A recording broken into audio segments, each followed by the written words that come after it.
Order, order. Welcome back, everybody. Sorry for the delay. We'll start with another petition, and it's Mr. and Mrs. Brennan, Ruislip. Would you like to kick off and show where you actually live? Or is it over there? Yes, you can see there our property is highlighted with the arrow, petitioner's property. It's Roundways, just off West End Road in Ruislip. Okay. Could we have our slide number 2, please? Okay, thank you for your time today and the opportunity to present our petition. Just to introduce ourselves, we're a family with 2 children, aged 12 and 9. We're freeholders of a 1930s semi on Roundways in Ruislip, and there's a picture of our house and its location relative to HS2. You can see the line of the route on the other picture, and highlighted in a kind of pinky red, the very close utility work. I just wanted to mention that I've kind of got 3 heads on today, although the main one obviously is about our home. But I'm also governor for a local school, and I've been chair of Hillingdon Against HS2, the borough-wide group, since July 2011. So I just thought that is relevant.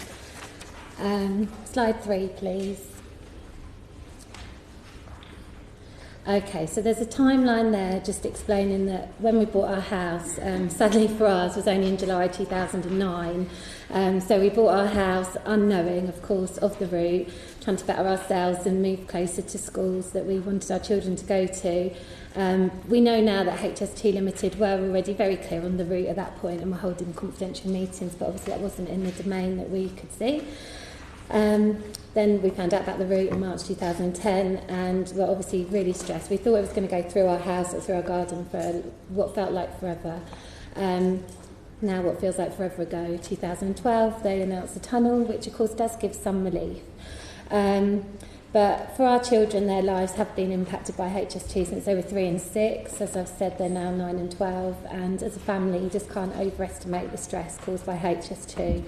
And worse than that, really, the lack of care and consideration that we are given by the promoters. I'd just like to take a moment just to echo the comments made by some other petitioners that HS2 should consider providing some sort of safety and welfare scheme for victims of HS2. They've trumpeted announcements of recruitment of such staff for their own workforce, but I really think, similar to employers, they could offer some kind of confidential phone line that could triage people that are suffering from stress. And, you know, potentially offer counselling where it was appropriate, or make recommendations. When the BBC One show showed a family who mentioned that they felt suicidal, the show then showed a general inquiries number at the end of the show, which was in the evening. It was a number that HS2 Limited staff man. It was not open at the time the programme was aired, even though HS2 were well aware the programme was going out. And actually the staff that answer that phone point you in directions of maps and documents. Then they're not at all appropriate to call if you're in a state of stress. And I just thought that was something that could be considered. Slide 4, please. Okay. So, as I've said, we're totally relieved and, thankful that common sense was seen for the tunnel in such a high-density residential area of the tunnel. But the reality is that there are still impacts, and although it's an improvement, we really need better engagement with our community and also issues that affect our daily life kind of reassured. So the issues that affect us locally are the tube that I use to get to work, and that's our main income. Utilities, which I know you've heard enough about probably for one day. Only 3 routes across the A40 and 98,000 people living on the north side of that route, and that leads to concerns about hospitals and special school access, because the only real special school, high school in our borough, is a south of the borough school. And as a governor of a school with specialist resource provision, I'm really concerned about our children that move onto that school sitting in traffic for even more hours a day than they need to. Plus our local shops, our park, and just use of our road by construction traffic. Slide 5, please. Thank you. Just a snapshot of a daily life in living near the A40. This is just 10 o'clock in the morning one day. Our house is the blue dot. The hospital is south of all of that red traffic. And, you know, 2 years ago we chose a high school for our daughter. Our first choice for her educational needs was it wasn't a spoilt decision, it was a genuine education-led decision. Was Harefield Academy. We could not risk putting our daughter into that school because her school career, you know, until she's 18, of that journey was just not viable thanks to the HS2 plans. I've also got as a piece of evidence A1126, page 21, an email from the deputy head of the school where I'm a governor. I'm not going to read it out or anything, but just wanted to show. And in that is someone that's not eligible to petition personally. She doesn't live on the route, but she's probably more affected than most by transport traffic. Her name's Mrs. Rachel Eckley. She's concerned, like me, about her own family, but really concerned again about these children in the special school and the transport system that gets them there every day. And she's really worried about that ripple effect. So it's in the evidence, and I just wanted to mention it. Slide 6, please. Okay, I can only apologise for having this picture up. But I just wanted to show 2 seconds. That's our home. That's the tube I use to get to work. There's my daughter's high school, which, as I've said, we had to choose on educational needs. It's not our nearest school, but it was the right choice with the other concerns. And now we realise there's all this utility work between her. And I just wanted to say on her behalf, because she's not here, that being on time for school every day makes a massive difference when you're in high school. You need to be in every lesson. You don't get reward trips. You get detentions of up to 50 minutes a day for being late nowadays because they're so strict on these things. And I don't want my daughter and my younger daughter's life negatively affected. It affects their self-esteem, it affects things they're selected for at school. And we have very goody two-shoes, positive, gorgeous young girls, and we want them to stay that way, and we're just concerned that we're not going to be able to get them where they need to be. I've also shown the junior school further away. It's kind of off the route, but obviously all this displaced traffic and everything is not going to help. And that's where my husband works as well.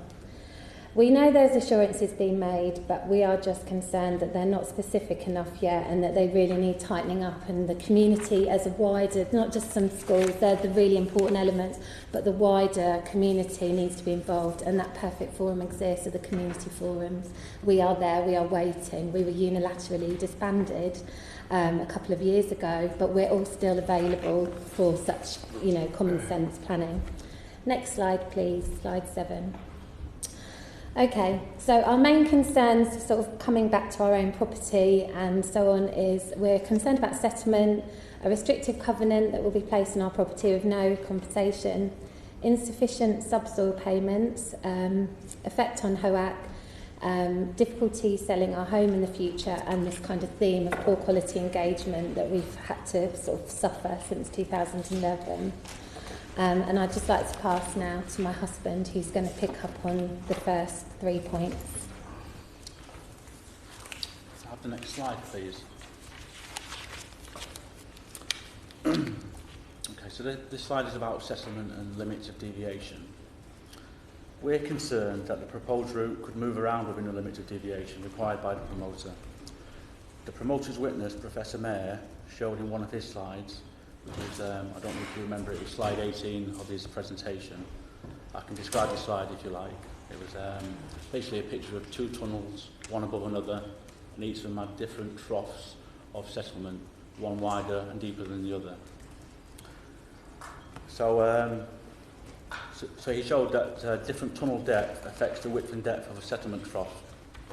Our promoter's response document states that our nearest tunnel is 20 metres from the surface, yet the promoter's exhibit, which they'll show later, indicates a depth of 29 metres.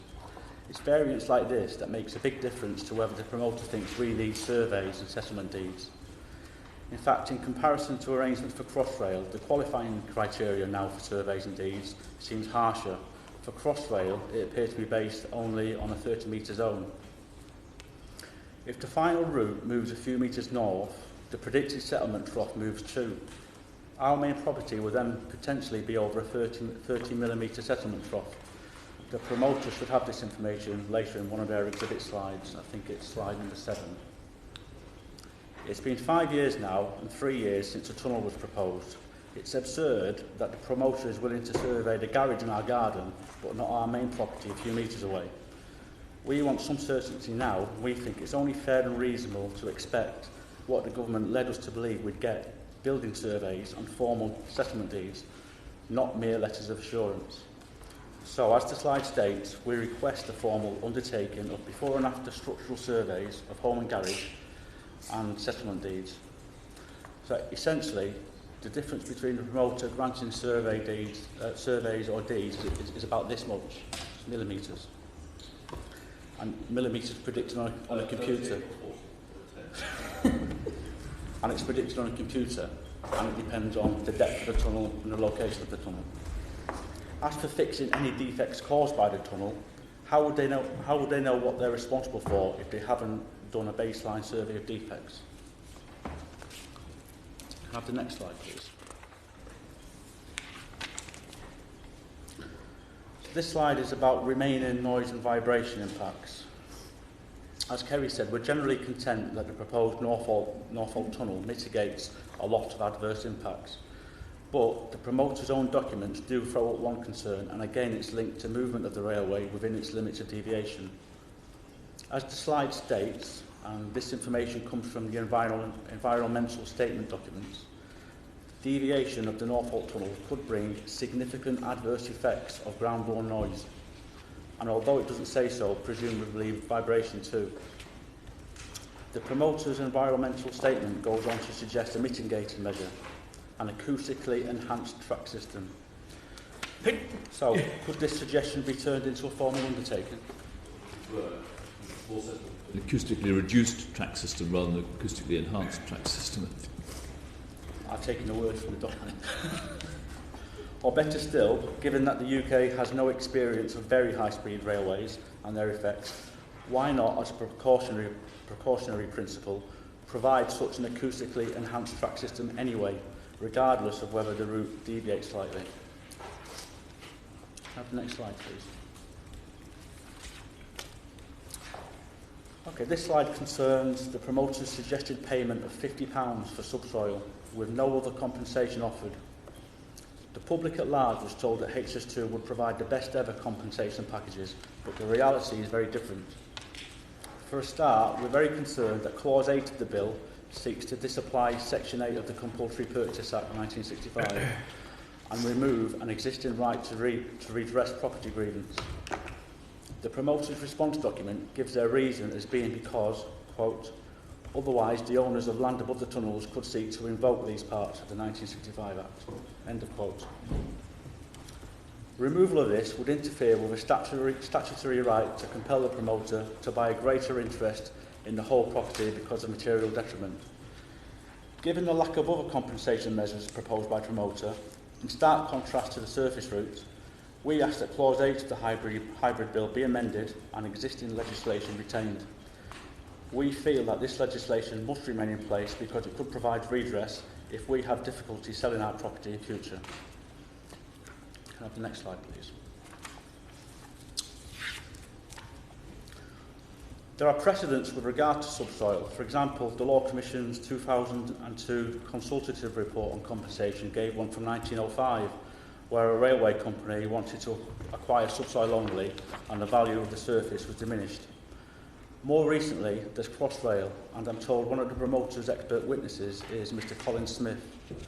Presumably, this is the same Mr. Smith who helped promote the Crossrail bill. I'd like to briefly quote a bit of Mr. Smith's evidence to a previous select committee about equivalence, and that means leaving people no worse off. This comes from a Crossrail evidence session with Mr. Mould present. Quote, in particular, this may apply with Crossrail where we acquire subsoil land for tunnels. The owner is entitled to the depreciation to the retained land, which may be due to the scheme.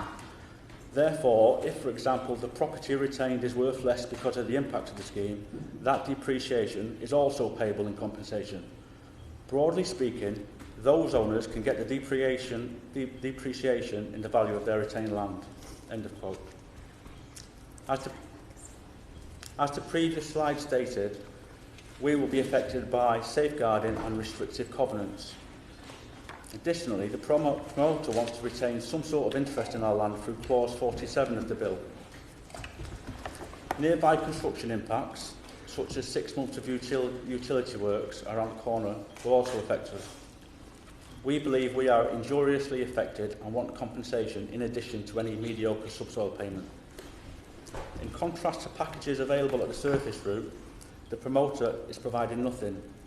We believe the promoter should act in good faith to save time, potential legal disputes, and provide fair and reasonable compensation to reflect the impacts on our property. We estimate that our property has already devalued by about 5 to 10% even before any construction commences, and this estimate is supported by Hillingdon Council's report from Regenesis, who estimate a 6% loss in the area that we live. I'll touch briefly on other compensation just as a comparison. As this and the next slide will show, the promoter has compensation measures for hard-to-sell homes and for wider impacts on the surface route, even as far as 300 metres from the line. In contrast, our property could be just 20 to 30 metres from the line, with our property potentially hard to sell because of worries over settlement, vibration, local construction impacts and so on, with no help on offer from the promoter. Have the next slide, please. This slide summarises what promoter schemes are on offer. There are none for tunnel sections of the route. I'd also like to draw your attention to what happened with High Speed 1, or the Channel Tunnel Rail Link as it was then known. Exceptional hardship compensation was made available to homeowners who had been affected by discarded route choices, so for properties that were not even along the final route of HS1.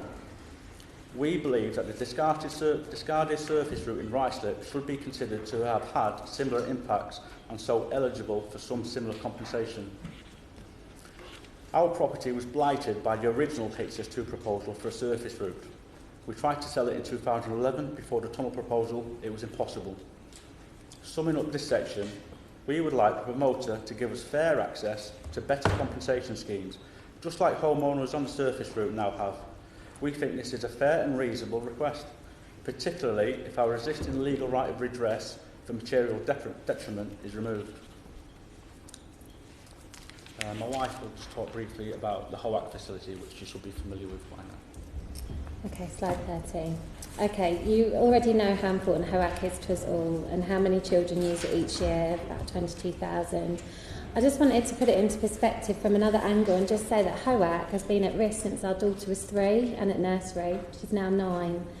When she leaves junior school in 2017, she will be the last primary year group at her school who will have been able to attend HOAC on school trips, according to Tim Mould QC last week, if HOAC does indeed close in spring 2018. HS2 has had her whole primary school career to sort out a solution. They have not. When I think of other schemes that can be put into place in that time frame, such as expanding and building schools all over the country, changing curriculums on a national scale, this really does put into perspective what has not been done, and I can only tell you how many times it has been asked for and how many times the community has raised it as an issue, and it really hasn't had the time and care put into it. I'm really concerned about this as a governor of a school which uses HOAC for trips for year 4, 5 and 6 every year, and will, in the not very distant future, already be planning trips for 2018. I'm particularly concerned about the loss of facility for disabled children who attend our school. As I've mentioned, we've got a specialist resource provision for 13 physically disabled children. And we're also really devastated as a family. We arrange a trip every year for about 30 people to go on a special needs families day out, and so on. So next slide, please. This is a highlight of our year every day, day that is a highlight of our year once a year. This is a trip we go on. 2 of the children there, Gemma on the left and Sam on the right, have an opportunity to feel free, to get out their wheelchairs, use HOAC resources and their amazing staff to gain something, to do something physical and out of the ordinary. And that this opportunity will be lost. You can see the smiles on their faces, and Gemma only on June the 7th went in a boat for the first time, went in a speedboat, and I can literally say it was the best 10 minutes of my year, and I was just on the boat as a bystander, and it literally was the highlight of my year. And the staff, they create these moments day in, day out. These are also children, literally 2 of the children who are going to face longer, more difficult journeys to Meadow High School, south of the borough, because they just happen to live in Eastcote, and they have to go to school by Hillingdon Hospital, and there's nothing their families can do. There's no alternative. They have to get there 5 days a week. Next slide, please.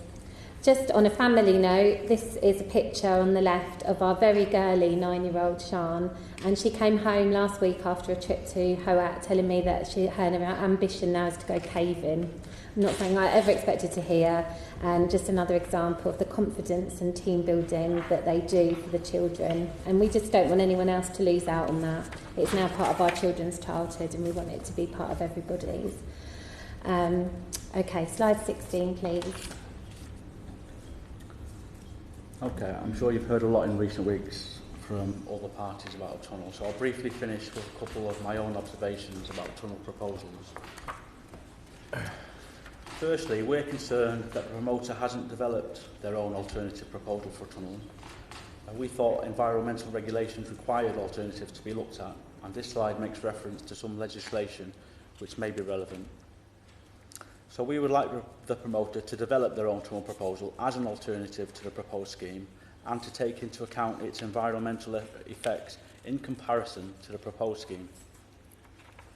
Have the next slide, please. Now, this slide is about tunnel costs. The cost of providing longer tunnels have been discussed by various parties previously.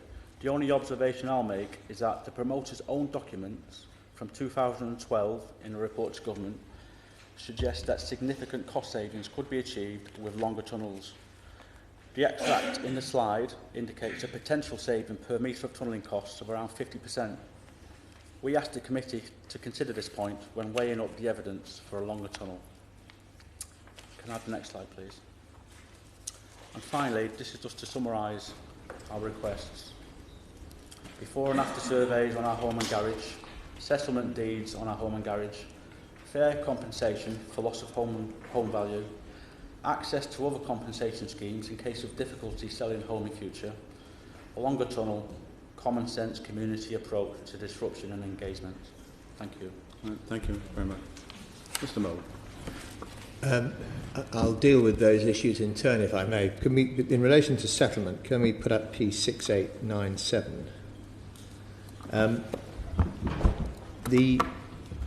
I think you've heard about this before, but just to refresh your memories,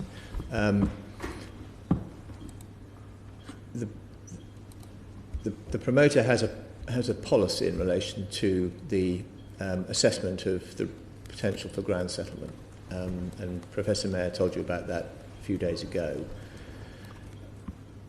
Those who meet certain criteria, which are set out in our information paper on ground settlement, C3, are able to call for a settlement deed, and that's been mentioned in the course of the preparation. Essentially, there are 2 criteria for that, to qualify for that. The first is that you're the owner-occupier of the property, and I think that these petitioners, as I understand it, meet that criterion. The second is that the building, in this case their dwelling house, is within 30 metres on plan of a tunnel. Of a tunnel. Of the centre of the tunnel, or of the centre, yes, the centre line of the tunnel. And if you look at the plan I put in front of you, P6897, you'll see that as under the build scheme, the relevant dimension is the one that's being shown to you at the moment. These petitioners meet that criterion, so that because they are within 30 metres, and therefore they can, as owner-occupiers, they can in due course call for a settlement deed. Now, at the moment, the settlement prediction is that their house is likely to experience less than 1 millimetre of settlement as a result of the construction operation of the railway. Their garage, on the other hand, which is significantly closer, is predicted to experience some, I think, around 20 millimetres of settlement, up to about 20 millimetres of settlement, which is why a distinction is drawn between the garage and the house for assessment purposes. But you can see the simple point is this. In the event that this is the London bound, the southbound running tunnel, in the event that tunnel were to move closer to their property, they would, and so give rise to the concern they have to potentially to increase the degree of settlement that the house might experience, they would remain within the 30 metres criterion, which entitles them to call for the settlement deed. So, unless the running tunnel moves away from them, in which case the risk of settlement diminishes yet further, as things stand, they will be able to call for a settlement deed. And that deed entitles them to a survey of their property under clause 2.1 of that deed, a survey of their property, an assessment of their property closer to the time of construction to review the risk of settlement, that is to say the assessment that Professor Mayer told you about, and then the deed entitles them as a matter of contract to go through the assessment process that we have established on the basis of previous models for previous schemes, depending on the level of settlement risk that the survey and the assessment produces. So the short point is that unless the risk, which at the present time is very, very low indeed, insofar as their house is concerned, unless that risk moves further away from them, they will be entitled to call for a settlement deed. And that will bring the survey, the requirement for survey and so forth that they have asked for. Now, the second point that they raise in relation to the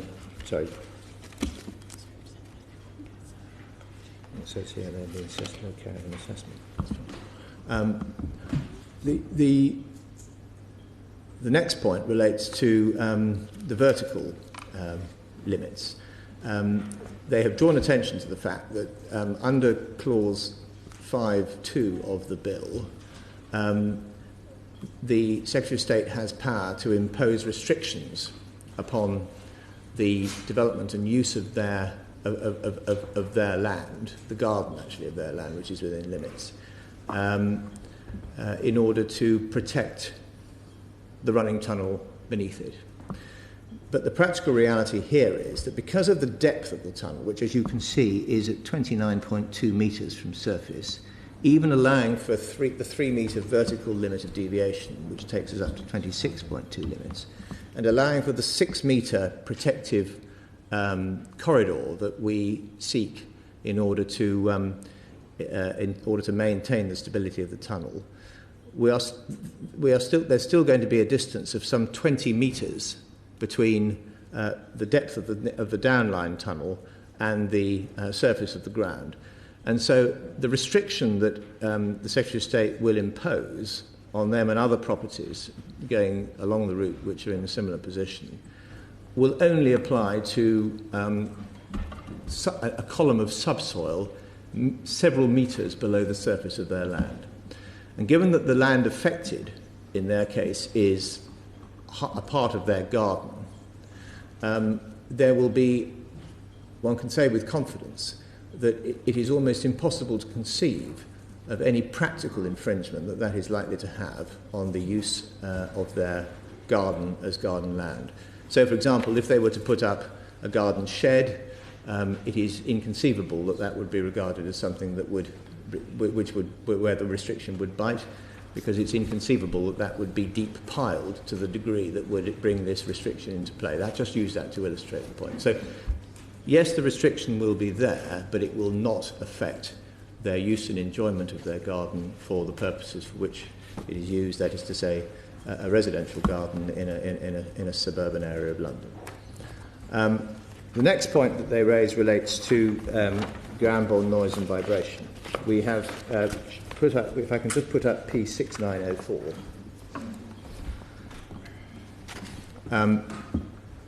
This gives you the predicted ground-borne noise level and vibration levels for their property. Actually, the assessment point is their next-door neighbour, and you can see that the predicted ground bore noise is at 16 dB L max. Now, the Lowell threshold for ground bore noise is set out in our information paper E21, which Mr. Thornley-Taylor touched on all those months ago in last July, is 35.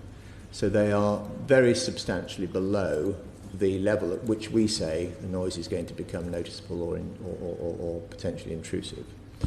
The vibration dose values that we're predicting for them during the daytime and the nighttime are respectively 0.04 and 0.02 VdV per ms, the criterion that you see there. Again, the thresholds for Lowell, lowest observable adverse effect, are respectively for the daytime 0.2 and for the nighttime 0.1. So again, you can see they're orders of magnitude below the threshold in that respect. So we are confident that they will not experience any appreciable disturbance from either ground-borne noise or vibration. The next point related to compensation, if we can just put up A112510, I think it was.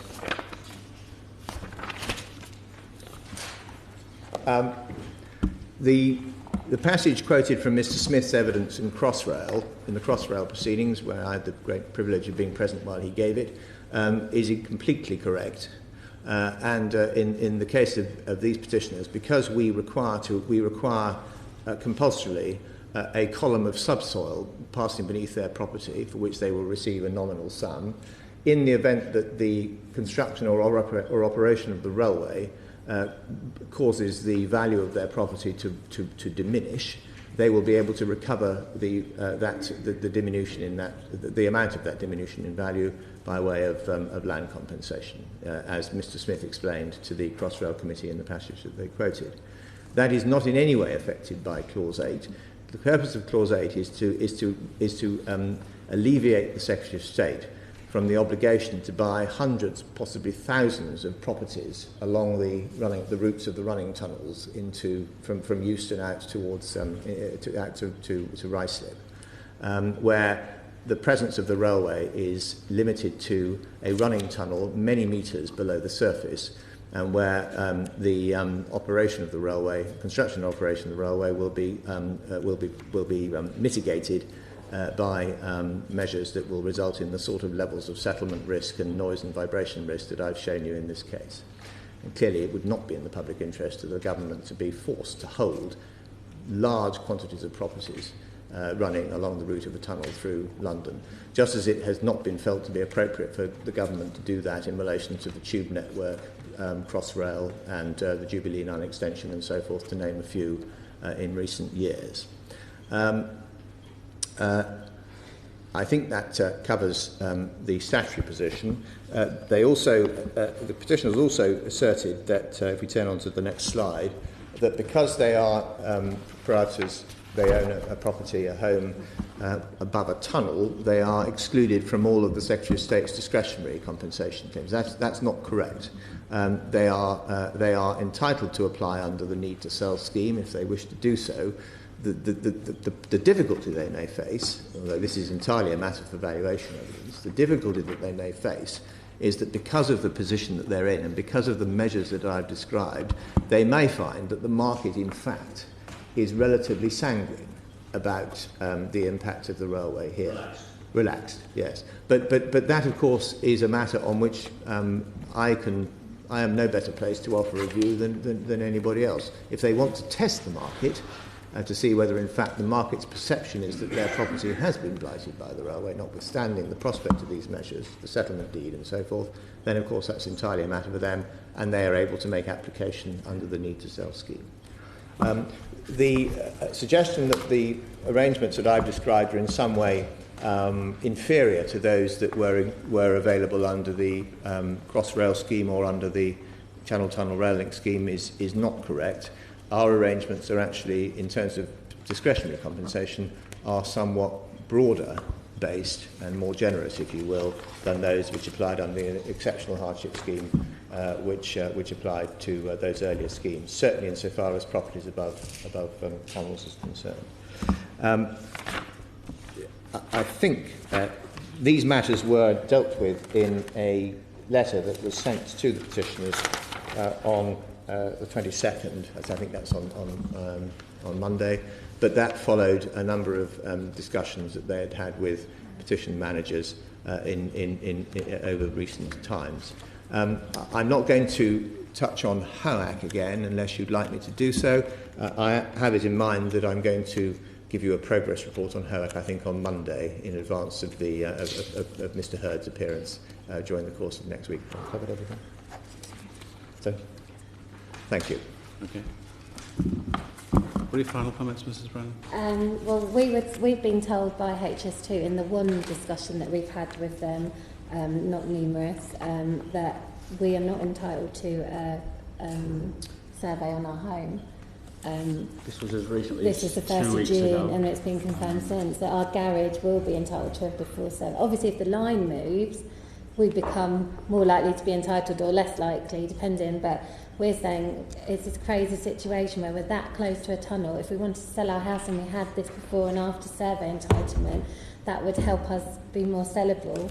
We're not entitled to the need to sell scheme, as far as we're aware. You're able to apply whether the panel will judge you as qualified. The actual guidance document says this will not apply Yeah, to We just tunnels. heard, I think, the opposite. What I think is wrong. we think. About the need to sell? Yes. Yeah, we've been told that we're not entitled. Well, I hear what you say. If you have been told that, then I apologise.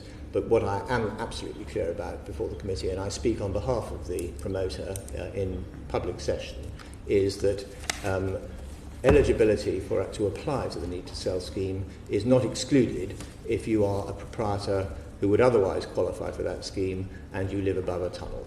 Can you go to slide 12 and you'll see our slide 12 that there is a need to sell scheme in the rural support zone with 1 star. Oh no, it's not a star. No. Yeah, no. Might be okay. sensible when I think they always say, well, if you apply, you'll find out. It's a case by case basis. But the message that has been given out to homeowners is you're not entitled now. the issue in front of the panel is whether you need to sell and whether you're affected. Some might think that what's the point of building the tunnel if all the homes above to get compensation? No. But that's not a point in argument with you. I think it might be sensible if you've concluded that when you go out, others may come with you and you can have a conversation which might be helpful. Yeah. Mr. Mould, if the Brennans were lucky enough to sell their home, if that's what they wish to do, does the person that buys the home still inherit the same rights in terms of... Yes. Yeah. Yes. I mean, so it's not an impediment. So let's say it's an element of uncertainty, which doesn't help sales, but let's say they sold their home. Yes. And as the tunnel was built, there was subsidence. Then at that point, their successors to the title deed could still use it. Exactly so. And you'll remember that the settlement deed is not in substitution for people's rights in law not to have their property undermined. It builds upon that. It gives them a contractual right in relation as against the nominated undertaker. But I do reiterate that the details of what of the assessment that the deed entitles someone to have in relation to their property is set out in the deed, and it may be more helpful if Mr. and Mrs. Brennan are unclear on that, if we run through that. But clearly, if the assessment continues to predict that they are well below the 10 millimetre threshold, then there's no purpose to be served by doing anything more. But if the property is predicted to come at that stage within the 10 millimetre threshold, then the phased approach to assessment that Professor Mayer spoke to you about. And that's based on long experience, as you know, perhaps they haven't heard this, based on long experience of the construction of railway tunnels under the metropolis, and Professor Mayer explained the basis upon which that was drawn. Anyway, we're lucky to have the famous Colin Smith in the committee room today, so perhaps you could have a chat with him outside in the I think- corridor, and you can ask him all the questions that you. I just you think want. when you're being told that your garage that's 1930s and, you know, relatively dilapidated can have a survey and your home can't, and, you know, £50 derisory payment and your house is blighted, although it's a better situation, it needs to be clearer and fairer for everybody. And we were led to believe that we would all be entitled to, in 2012, settlement deeds, and that was kind of how it was trumpeted by the government, you know, peace of mind for people who live near or above tunnels, and that we are not getting that peace of mind at the moment. Okay. Yeah. But not a before survey. I'm telling you that now. You are entitled Yeah, to but not a settlement. before survey. We can have a settlement deed, but not a before survey. I think what Mr. Moore was saying is that you're in, not out, in terms of, you know, if there's an effect on your property, there are remedies. Yeah. Which essentially is what he was saying. Yeah. But the point I made was that for the survey in particular, and the made assurances of fixing any problems the tunnelling may cause, how would they know what they've caused if they have not undertaken a survey? Shall I just deal with that? Yes, okay. If assume that you have your deed. I told you that unless the railway moves away from you, you're going to have your deed. Right. The first thing that will happen is there will be an assessment of your property, including your house, the purpose of which will be to determine whether your property is likely to be subjected to a level of ground settlement from the construction and operation of the tunnel which exposes it to anything more than a negligible risk of ground movement differential settlement. If such a prediction is made, then the deed provides a regime which will secure the appropriate measures needed to protect your property from damage. It won't guarantee that your property will suffer no damage at all, but it will provide a regime to seek to reduce that risk to the reasonable minimum. In the very unlikely event that, notwithstanding those measures, your property having been assessed as being exposed to that risk, those measures having been taken, your property nevertheless suffers some damage, you will be entitled to receive compensation for the cost of remedying that damage. How would you know that the promoter caused that problem if you have not undertaken And we a will baseline put it survey? right. It would protect you as well if there's people with... I think logically, if they were building a railway tunnel within 30 metres of your home, that would be the most likely, probable answer, and therefore that is likely to action the... and anyway, the odds are it would be affecting your neighbours as well.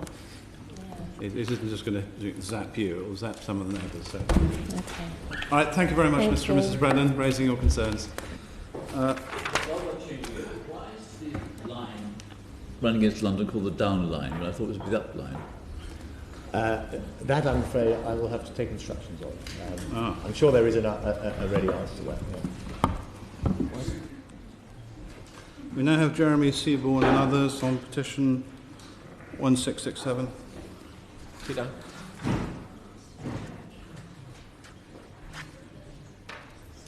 London 2, West Midlands.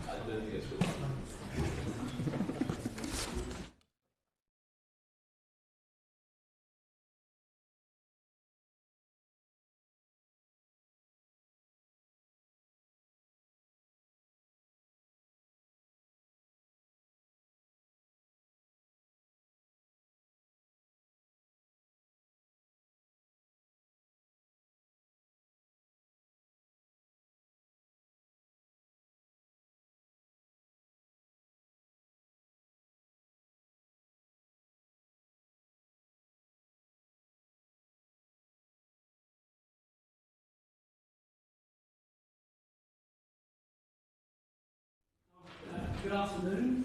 I'm Jeremy Seaborn, and this is my wife Jennifer. Hello. We've lived in Sharps Lane in Ruislip for 38 years, and we brought up our family there. We have a boy and girl. We've left home now, but they were educated in the area, so we have been there some time. We moved there because we liked it. There's reasons for us living there. I am a chartered civil engineer. And I was qualified in 1972.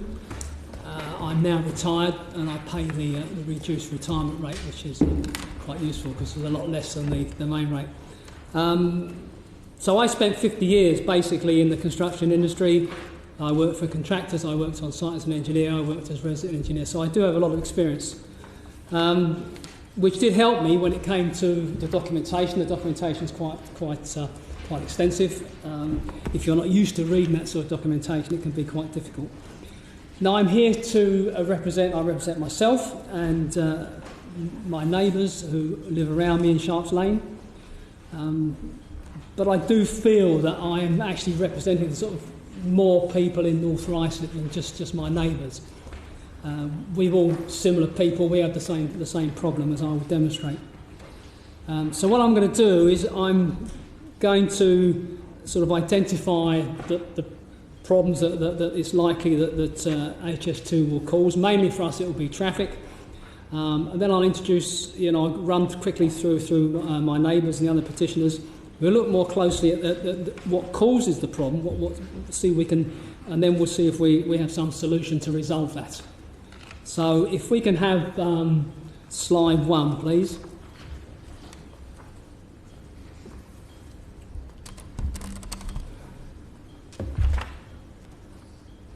Okay, slide 1. This is a map to demonstrate the area. It demonstrates the way that the main routes lie in Ruislip. In fact, it's quite interesting that we seem to be right at the crossroads of what is effectively a north-east south-west and a south-east north-west pattern. And the traffic generally is either coming down and then sort of coming across, sort of down and across, or straight across. Push your finger or pen towards the screen. By magic computer, if you do it Oh, slowly. right. Okay. You can. Push at it. It's not touch sensitive, but funny things will happen. Ah, okay, got him. There he is. So that's us there. So we are effectively at the crossroads of this movement. It's not working for me, is it? Is it? Okay. And this way here as well. So what we try to demonstrate here is that to the north we have hospitals, we've got Rickelsworth Northwood. It just illustrates all the areas we have to the north, major shopping centres. But what it also shows is that we're constrained to the south by 3 crossing points over the Chiltern line. And this constrains the traffic flow from the north. And this is West End Road. Lottie's already been through the problems you're going to get on West End Road. And this is Ickleham Road coming down this way, down through to Swakeleys. So we have the 2 main ways there, and it's replicated in the north. And the reason for that is the woods. The woods sort of bifurcate us to the north. So we don't have any sort of crisscross routes that we're able to get the traffic displacement traffic to take. You're more or less forced into these routes. So really, for us, HS2 is going to cause us problems for journeys to the south. Coming down to the south, we have to come south to get onto the A40. Major roads are to the south. If we go to the M25, we come south. Though you can go up through Rickmansworth to M25, but that's a much longer route, but it is sometimes worthwhile. We know that people are pulling off at Chorley Wood and Rickmansworth to avoid that coming down to the M40 in the mornings, just to avoid the traffic jams on the M40 there.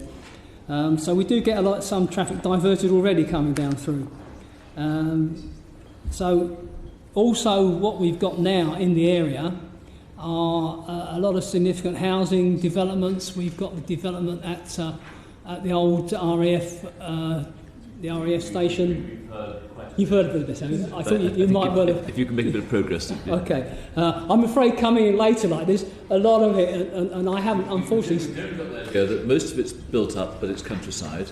But the 1 or 2 developments are happening, and the roads are full. So. Well, I should pass right on then. Move on. Don't take it line by line. If you think we may have heard it before. Okay. Obviously, I think, Mr. Seaborn, we've actually visited the area, and we've got a really full impression of how congested the area is now. and there are times when the congestion backs right up to all of the adjoining trunk roads. So, you know, we've definitely got that impression. Okay. Okay. Okay, if we can have slide 2 then. Now, the idea of this was to demonstrate that we were, as we said in our petition, within the ring of the construction route. Now, we know that Mr Mould has made an unequivocal confirmation that this is not the main construction route, that this in fact is only for what we would call exceptional traffic. So in a way, a lot of my slides are based on trying to demonstrate this, so we can probably pass through fairly quickly on those. So we're back now to what it was. The only thing I would say, and following on from what Lottie said, was that it does seem very unsatisfactory that it's been from 2013 to now, until Mr Mould made his statement, that you know, we haven't known whether we're really on the construction route or not. And that was caused primarily by the formal environmental statement introducing this Volume 5 appendix, which basically says to avoid the bridge, you go around through Ruislip. So really what I think we need to do, if Mr Mould has said this is now not the route, that needs to be withdrawn, that appendix, or at least altered and reissued so that people don't read it and think that's what happens. Because that says definitely you go round through Ruislip. He'll come in after you. Keep going. Okay. At the top of Ruislip High Street, we went in the restaurant there on our visit, so only a few hundred yards from your home, so near the War Memorial. Oh, okay. I've got a photograph of that now, I think. And that's just to show where we are, just there at top of Sharps Lane, right next to it. Okay, so you're happy with that? You know it's going to be congested. We now have the route sorted out. I won't go into the A4180, that's been dealt with by Lottie and also by Wendy Hobday, who you actually made the statement to earlier last week. Given your experience in the construction industry, we know it's going to get jammed up. What we're looking for is solutions. Nobody has any simple solutions. Do you have any solutions? I do. I'm going to come to it. Okay, well, let's concentrate on what you think could happen. Well, I actually got a solution because I actually got a lift. There was one of the staff from from the council, I think Hillingdon, was kind enough to give me a lift to the station from the restaurant. And frankly, I would have been quicker walking. But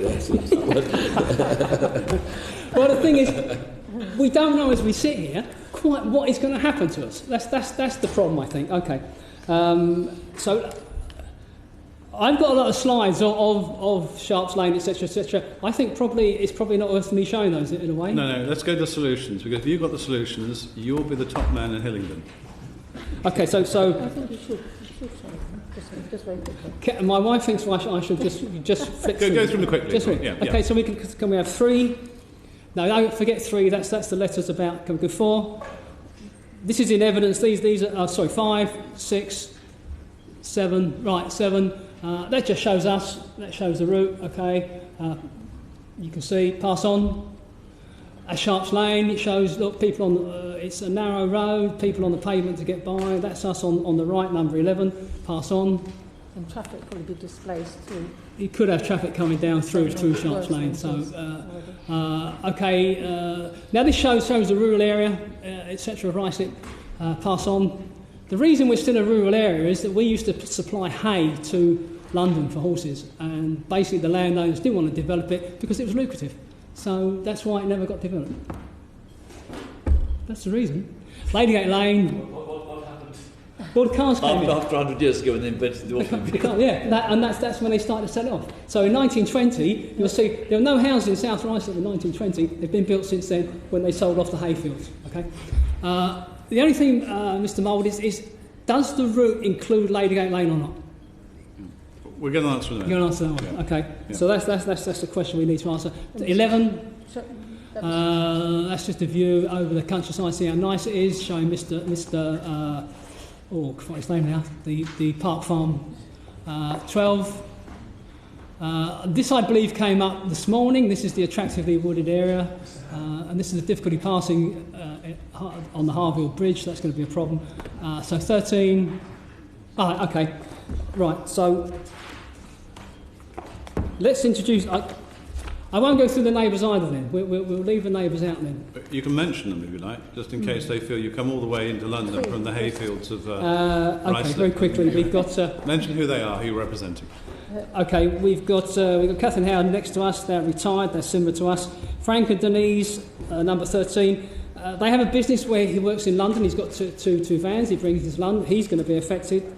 His sons work with him. He's got problems coming in. Liz and Stuart, they've got 2 older teenage girls. The little boy goes to Sacred Heart School, which we've heard about, so he's going to be affected. Now, Depression Tony, I think I should say a bit more about, because they've got a young boy and a girl, and Barla has severe learning difficulties. Now, she's picked up every day by the Hillingdon Special Needs Transport. We take her to Moorcroft School near Hillingdon Hospital.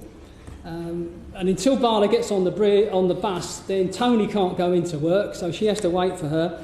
She goes to Ealing where she works at school. She's down there at 8 o'clock, so she has a lot of problems with the traffic. So she returns at 4:30. Balla comes back at that time. When Balla returns, she has to go and pick Devon up from school. So you have this constant problem, okay?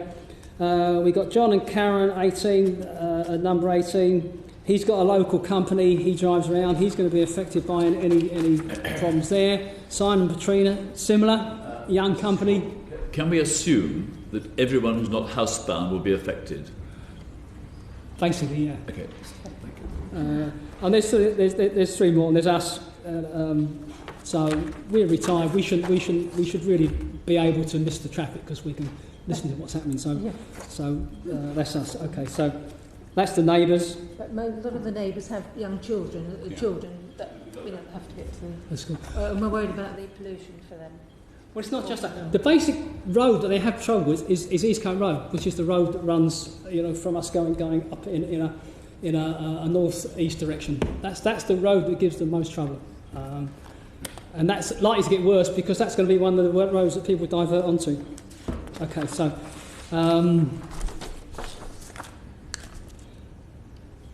Okay, so can we have slide P6223? Oh no, that one. This is. Are we coming after that one? Slide P6223.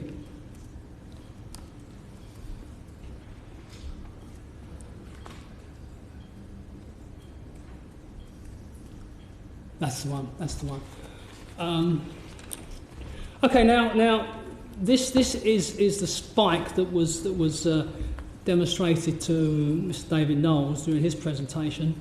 Now, what I'm going to show you here is, you've probably seen this a number of times. It's been a number of times, but there is a significant error on this diagram. If you look at the end there, it's actually 5 years. That lower scale is over 5 years, not over 10 years. Now, that produces significant problems. Sorry, Mr. Sybil, could you just explain to me what that means? Well, if you look along the bottom scale, it starts... What they've done, they put the scale in years. Right. So you start beginning of year 1. So you've got year 1 runs halfway, goes through to January 02, which is halfway through phase 2. Mm-hmm. And then likewise, you've got year 2, which goes to the end of phase 3. You've got year 4, middle of phase 4. Right. And then year 5. Sorry, year 4. The end of year 4 is the end of phase 4, and then year 5 takes you to the end of the project. Right. So that's not correct. That is incorrect. That should be 10 years. Okay. Now, the effects of that. There could be 2 effects of that. The effect of that is that we said that with David Knowles they said to David Knowles, the congestion is only for 6 months, which is coming off of this here. Now, if you spread that histogram out to 10 years, is that 6 months or is that a year? I mean, if you spread that out, then the spike becomes a year, not 6 months. And then you have to ask yourself, is the vertical scale correct? Is that maintained at 1,000 a day, or does then it actually drop down to 500? So you either have 1,000 a day over 6 months, or you have 500 a day over a year to give you the same total number.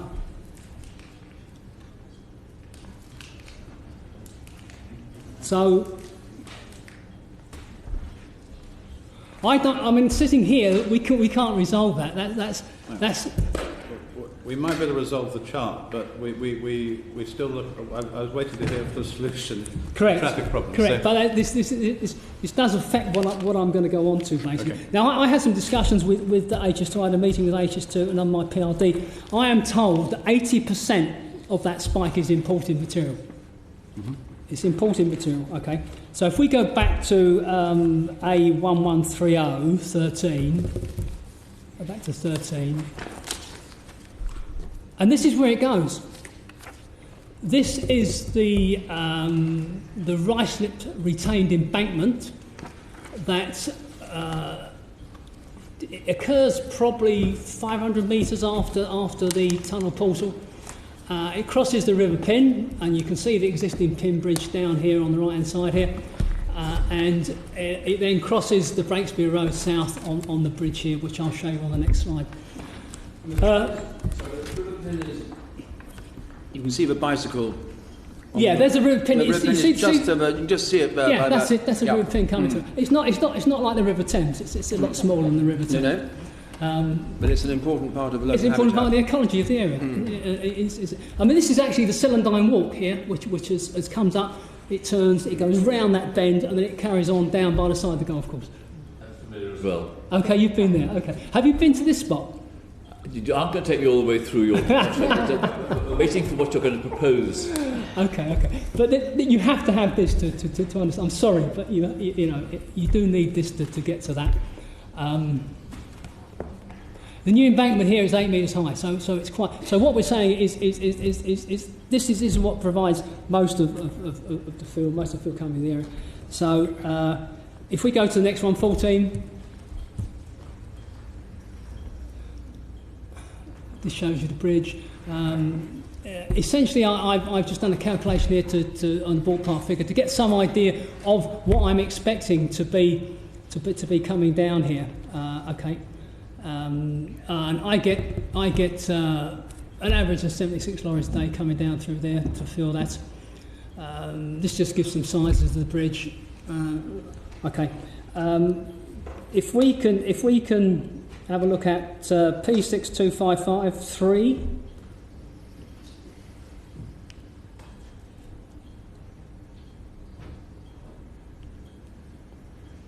Now this shows that in fact all the work is going on at the same time. So we're expecting, there's the field is shown there, West Ruislip retained instruction.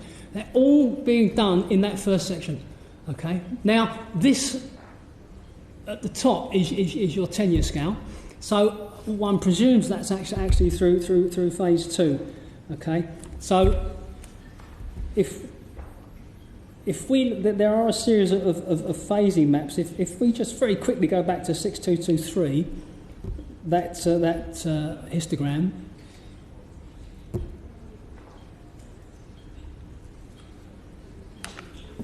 Okay, so the trouble is we can't, because this scale is wrong, it's difficult to relate that. But that is pretty much on the line of all that work that's been done, the excavation and the fill all being done. If you see down on the bottom right-hand corner, see the construction phase map. So if we look at the construction phase map, this is 6210, and we're looking at phase 2, which is the one with the spike. Yeah, phase 2.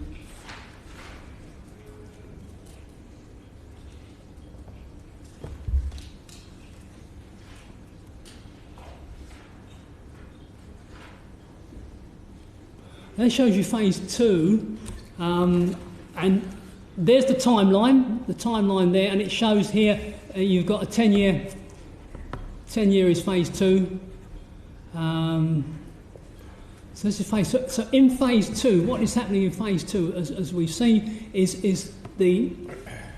Can I help? That's the spike.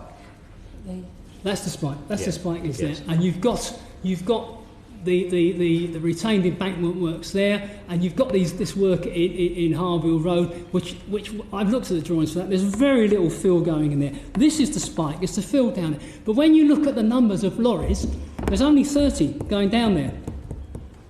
And there's only 20 going down to the other end to the West Ruislip portal. But when you look here, there's 480 lorries going down to Harville Road. I am, yeah, but it's not.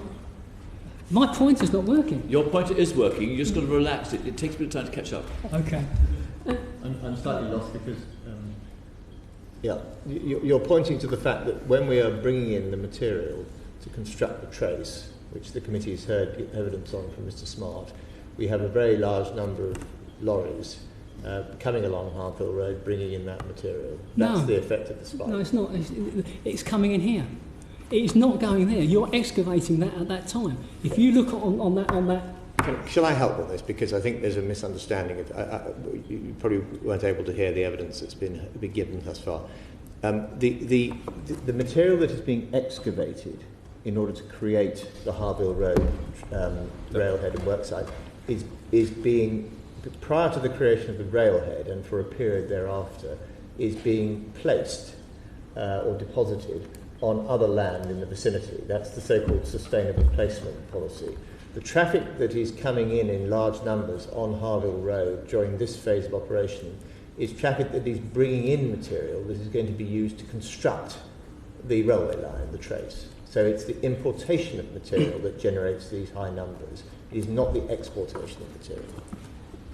We have decided not to export the material, to export by lorry, because we feel that to add large numbers of lorries coming out of the site to large numbers of lorries going into the site is a step too far. That is why we have developed the sustainable placement policy instead. Mr. Mould, I'm really very sorry, but that's not the case. It's not the case. You're excavating here to take it away to the sustainable fill is coming out of there, out of the Coptal cutting. This is where the work is. Breakspear Road, the pin works, the Brackenbury cutting embankment. Here, stage 1 Coptal cutting, you're excavating, you're not filling in there, you're cutting. No, we're not filling in there, but we're using the facility as the base for moving material up and down the railway line so we can construct the railway line. We have to create a railway line. There isn't one there at the moment. Correct. I've said enough. I look forward to how we can improve the position, which is what you're going to tell us. Okay, let's very quickly, Mr. Mole, tie that down. You're saying I think there's an extra 450 trucks that you're bringing in. There's 30 normally. It was 30 on phase 1. There's 450, yeah? And they're coming in for 9 months. And you're telling me that's a day. If that's 10 cubic metres a day, that's 4,500 cubic metres a day. Why don't you just take through the last 2 pages of your presentation, and then you'll get the answer. Please. You're going to go to number 14 of your presentation.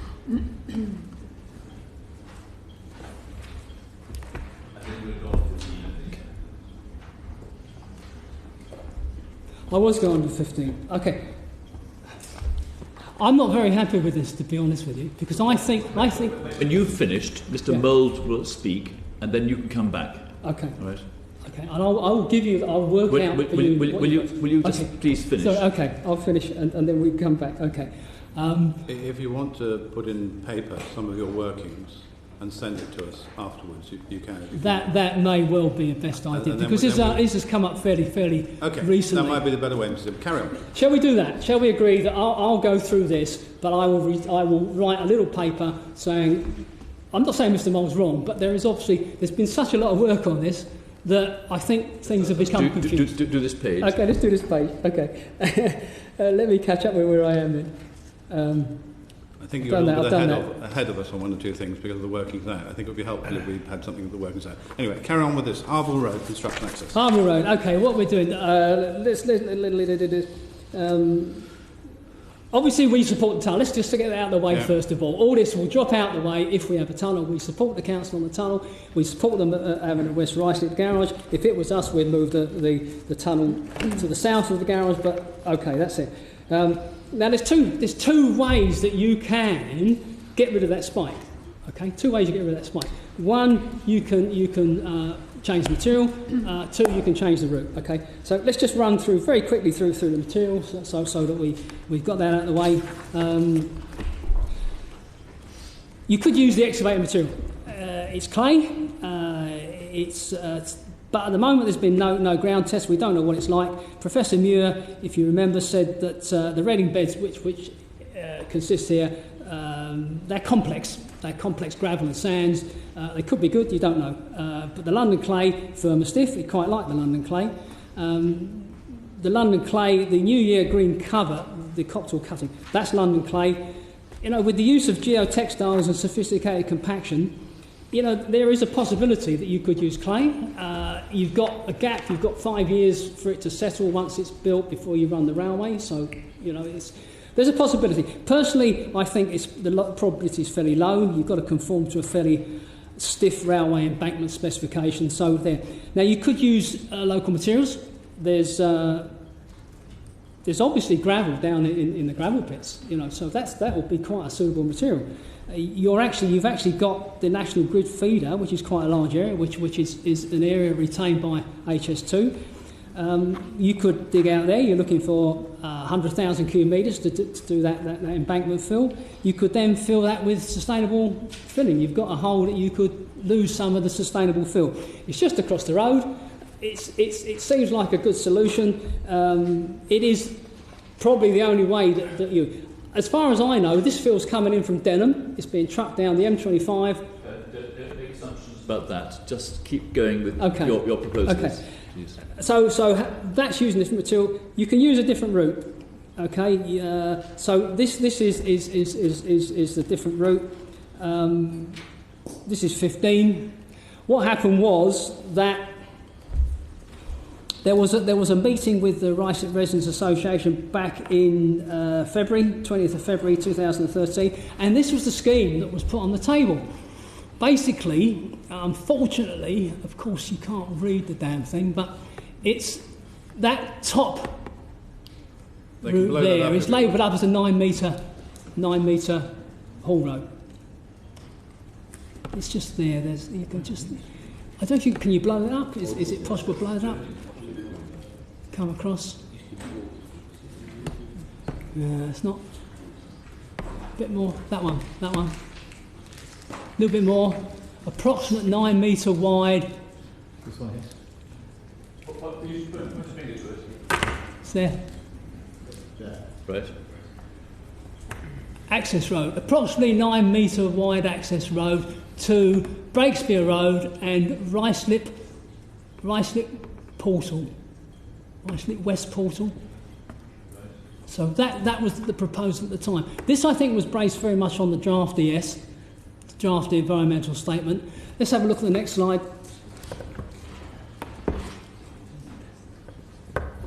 And it's shown here. This is at the Ruislip tunnel end. It comes across the north there, and it goes there. It does not go onto Ickenham Road. The connection is Harville Road through, and I do believe that there was a temporary bridge, which wasn't shown in the scheme, but if you look in the formal ES, it says it's been taken out. So one assumes it was in the draft, which this is based on. This goes backwards and forwards. So let's go to my slide, the HS2 slide, Seaborn 06.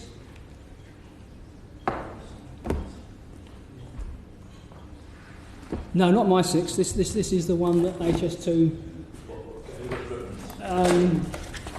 No, it's part of the pack that came. Oh, hang on. What does it show? It's that one. Sorry, P6812. P6812. Unfortunately, I didn't have these references on mine when it came through on my computer. So, right, this is the crux of it. This is what really gets the traffic off the road. Currently, there is a haul road proposed. Well, it's not a haul road. It's an access road proposed for the TBM power supply from the Western Avenue all the way up to the Harville Road. Okay, it obviously then crosses the Harville Road into the Harville Road site. Now, what I'm proposing is, or what I think is a suitable proposal, is that can be upgraded. You upgrade that to the 10 metres. And it's a haul road, it's a temporary haul road. It's a gravel road, spray and chip surface. It's something that can be taken up later and the golf course reinstated. That's reasonably level. It's quite steep up here, but that's reasonably level. You're then underneath the Western Avenue viaduct at this point. There is a disused railway line that goes through here somewhere. And then the proposal is you come here across. You've got a couple of river crossings, Bailey bridges, simple steel bridges across there, temporary bridges. That will get you down to the Denham roundabout at the start of the M25. Now, if you do that, you're taking everything off of that Swakely's there. So it gets everything off of the Swakely's road. And then from Harville Road, you've got the whole road as proposed in the, or as was the original scheme that was proposed to the Ruislip Residents Association. So effectively, you're not going on the local roads at all.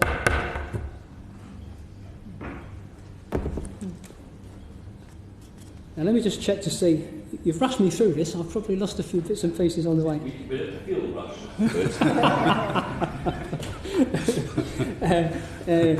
The scheme needs haul roads anyway, so you've got to put haul roads in, so you're putting nothing extra in. What you're suggesting is that to deliver the stuff to this railhead, that they use the route you're showing here? Correct. Okay. Rather than having to go through Ruislip and Laxton. Absolutely. That's the point. That's the absolute crux of it. Is that... Have you I'm finished? just checking. Let me just go through.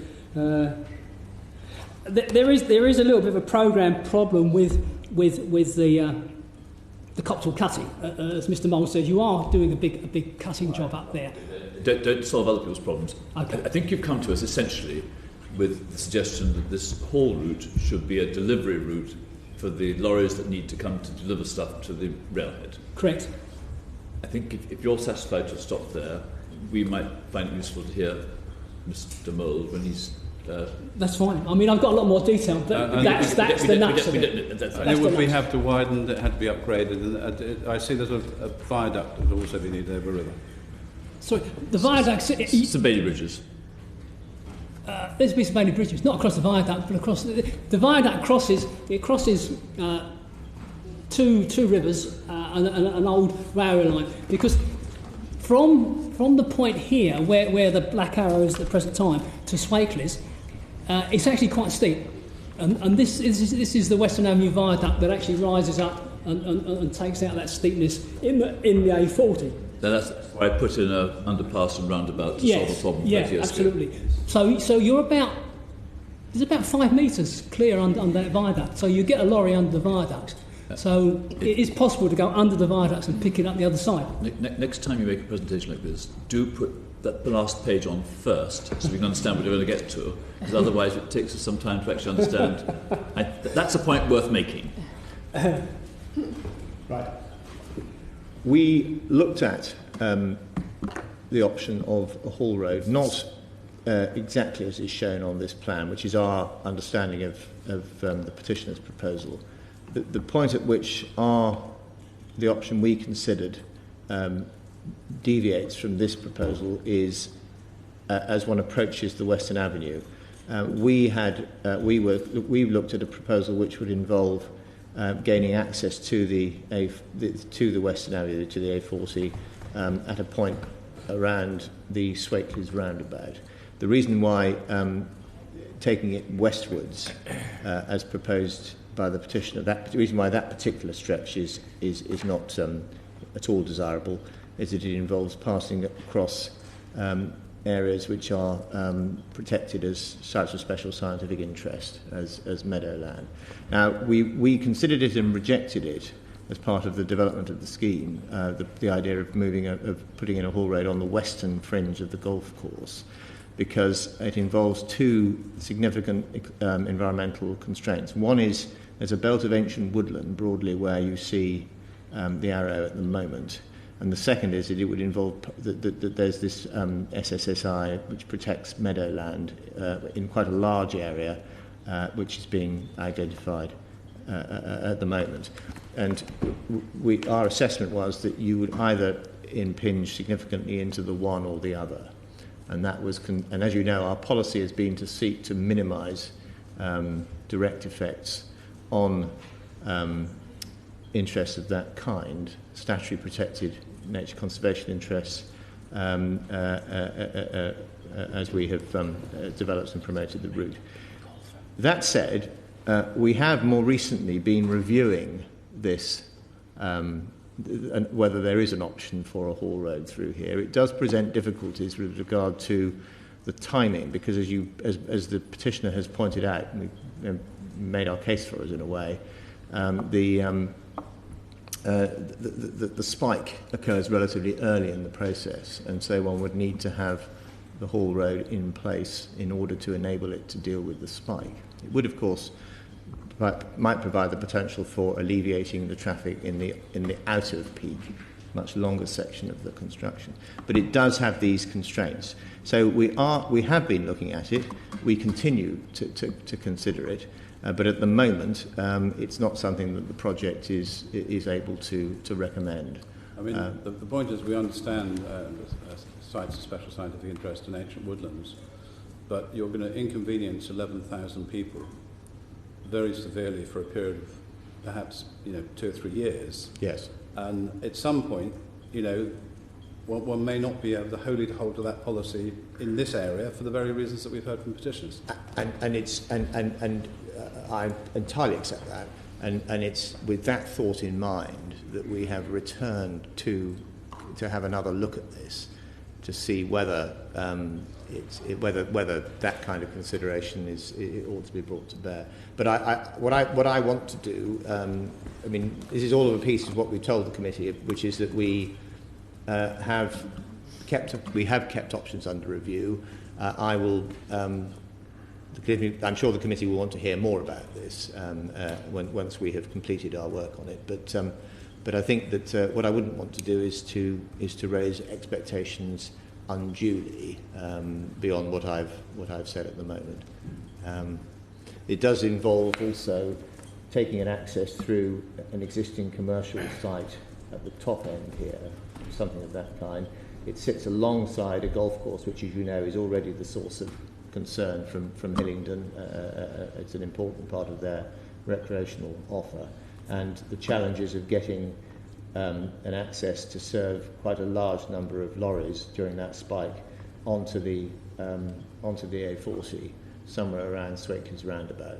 That also should not be underestimated. So it would be wrong to think that this is a relatively straightforward process. It involves more than the nature conservation factors, though, as I say, that was the factor that really led to us deciding not to pursue it when it was first considered. All right. Can I just ask as well, sorry if I missed it, but what's the cost of this alternative proposal, this haul road? I'm afraid I haven't got a figure for that. It's in the millions of pounds. You must have a rough figure. Well, we've got a rough figure.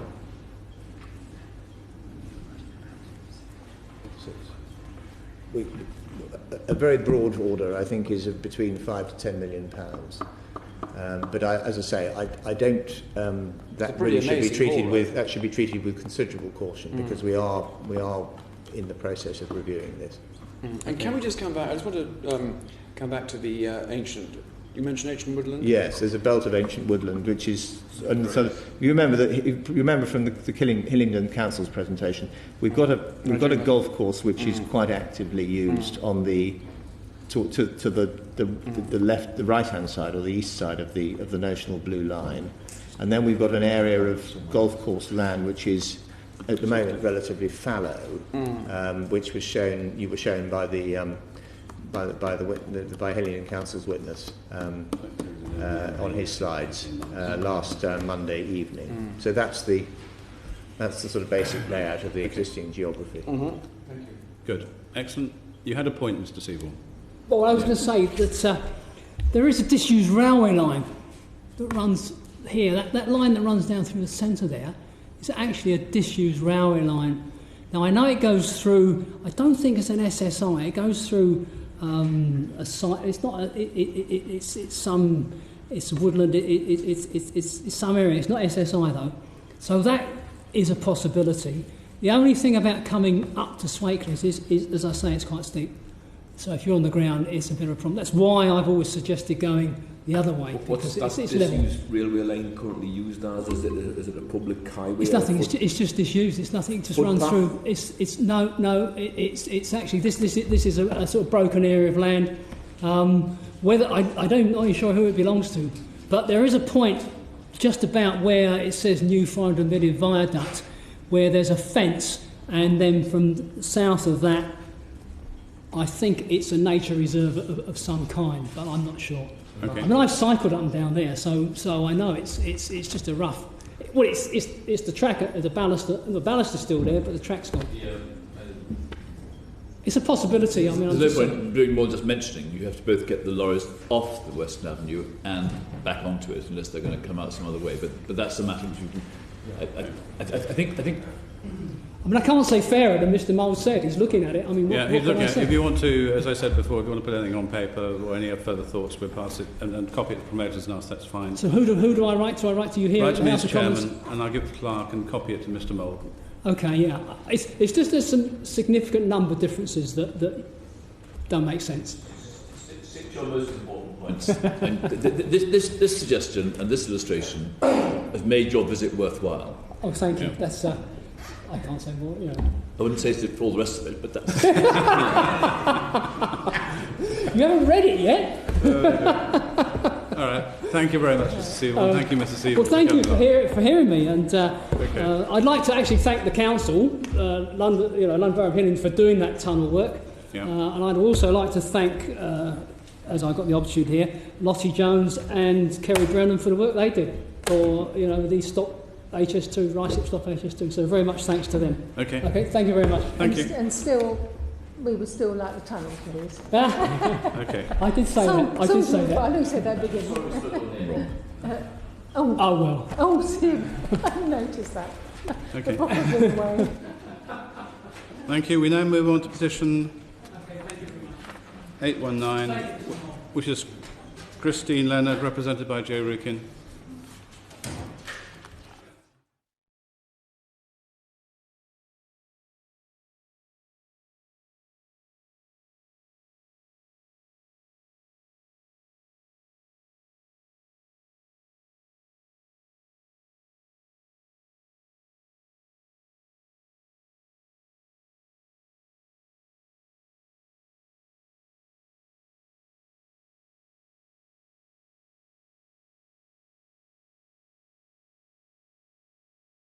Have a vote, although the front benches haven't got up yet, so we might still have 30 minutes. 4:30. Okay. So if we could try and aim for 4:30. You indicated that it might be about 20 minutes. Yeah, well, you know what I'm like. Indeed. Okay, before I get onto the substantive of the petition, I'd just like to register a slight annoyance in that, maybe if this wasn't the first time, I wouldn't be so bothered. But neither myself or the petitioner received the exhibits from HS2 Limited at all this time until I got the paper copies today. I did get my exhibits sent back in numbered format, but I've not received them at all this time. And I wouldn't be so bothered if this wasn't like the third or fourth time that something like this has happened. Obviously, going back right to the start, when we had Locker Standi, I remember that even then, the committee commented that both HS2 Action Alliance and Stop HS2 had managed to get the stuff in on time, but the promoter hadn't. And we've had, I know the issue with the Staffordshire positions where evidence was received on the day. With the Kenilworth ones, we had new maps and traffic figures that were provided again on the day. And it's just a slight annoyance that we have these deadlines and they keep seeming to get broken. And it seems that the petitioners, in my experience at least, have always managed to get their stuff in on time. And it seems rather symptomatic of the way that the HS2 Limited as a wider organisation operates, and it seems that they feel that they can get away with stuff. Well, can I just say, that's not the position. I'm going to check to see that just to check when these were dispatched, to see there may have been a glitch. I don't know. Sometimes glitches do happen, but certainly we haven't. I think the committee hasn't been told regularly that people have not been receiving their documents on time. So I'm going to check this one out, and I'll let Mr. Rugen know. Okay, we'll look into it, Mr. Rugen. Well, so it's the fourth time. Fair enough. It's the first time that I've not got them, but it will be the fourth time that they've been late. And obviously, the committee is very aware of at least the first time because you did comment on it at the time. If we can move to my first slide, please, just to introduce the petitioners themselves. Christine and Maurice Leonard live at 150 Hurlane Avenue in Ruislip, and with a rather nice bungalow and detached garden, which they've lived out for 33 years. Close to where the Brennans are. Close to where the Brennans are, a street. I know where. I know how to walk from one to the other.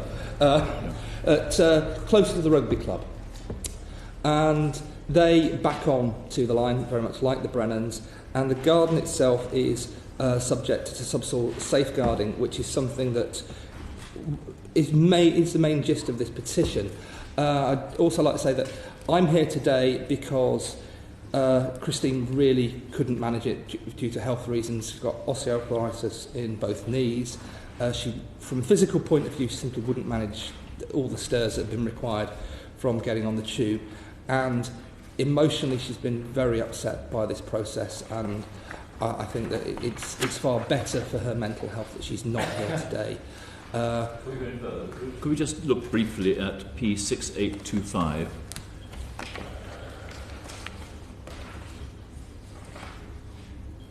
So we just so in our mind, you're going to be talking quite a bit, but just in our minds, we can go back to your slides now. But just okay, yeah, I wasn't going to use this one. I was going to use. Well, I'll get onto it anyway. But yeah, that. I'm not so. Yeah, that. Unlike the Brennan's diagram, that doesn't have the garage on it, as far as I can tell. Yeah, because obviously, no, it's similar. It's very similar, and it's on the same side of the project as well. You go back to yours if you want. Yeah, if you go on to number 2, to be perfectly honest, I'm just really going to whiz through these because most of them are points that are covered on the slides. Not to go into any detail at all, really, on any of the other issues regarding this area. These petitioners want to support pretty much everything that's already been said in terms of the utility work, which specifically does affect, we believe specifically affects the road, the traffic disruption, the potential temporary closure of the tube stations, compensation, settlement deeds, which is what I will get onto, settlement deeds and structural surveys, and obviously the impact on the community, and with specific reference to the Hillingdon Outdoor Activity Centre. If you can move on to the next one. Very much like the petitioners that we've already heard today, Mr and Mrs Leonard want to be seen as petitioning on behalf of their neighbours as well. While I may have painted a picture which suggests that Mr and Mrs Leonard are quite frail, they are spring chickens by comparison to the rest of their neighbours, who are extremely dependent on public transport, and as you've seen from the transport, from the maps and the traffic flows, would be quite worried about any interruption in traffic flows towards the Hillingdon and Harefield Hospital. And they have been very dependent on Christine, who has in turn been dependent on Keri and Lottie behind me for updates and information from HS2 Limited. Many of them don't have access to the internet. It's not going to happen in their lifetimes. And as we've, as is par for the course, we've expected, as you would expect, many have been given contradictory information from HS2 Limited. If I can skip over to 5, just to give you an idea of what the house looks like. It's bungalow. You can see to the right of that photo at the bottom the garage behind it, which I'll get onto in a second. And it's got, like all of the properties, or all of the bungalows on Hurlwyn Avenue, it's got very shallow foundations, just about a foot. If we can move on to 6, please. Now, Christine wanted very much to bring up the issue of the pond. she had a meeting with HS2 Limited on the 1st of June, and unfortunately the initial feedback, the initial impression, that the staff of the promoter got at that point was that the pond was the main issue with the petition, which it isn't. It is an issue because obviously it's something that the couple have built themselves, and they've raised the fish in it. And I've got to admit, I've got no idea what some of those are, like shabunking. I'm afraid I've never heard of that before. But they've raised them. I've not even said it. I've not really pronounced it right, it seems. Okay. But anyway, they've built that pond themselves. And specifically, if we'll skip over to slide 8, please. The question is whether or not the ground-borne vibrations will actually affect the fish. And it's something that it seems that there is no research available on, and fish are, like all other animals, susceptible to stress, which can result in illness and death. And the concern that the fish will be affected by both the construction and the operation of the tunnel. And to be honest, it would be nice to see if there has been any research on this issue at all. And if we can move now to 8, please. Now this is just no, not 8. 8? We were on 8. Sorry, on to 10, I'm afraid.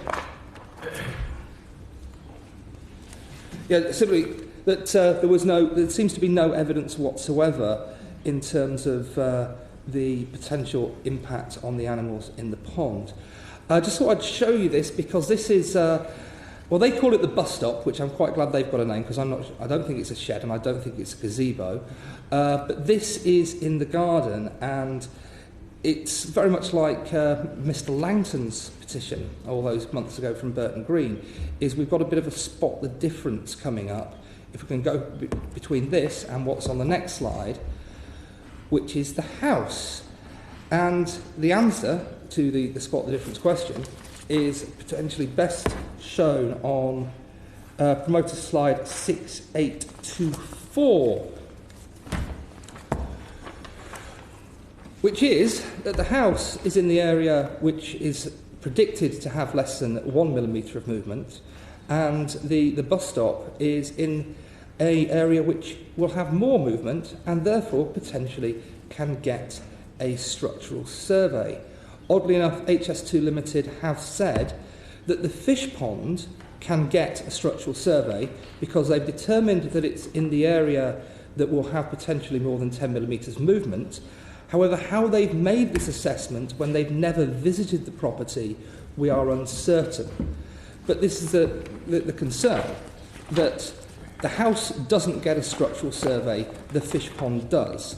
And if you can zoom in very closely at the garage, please,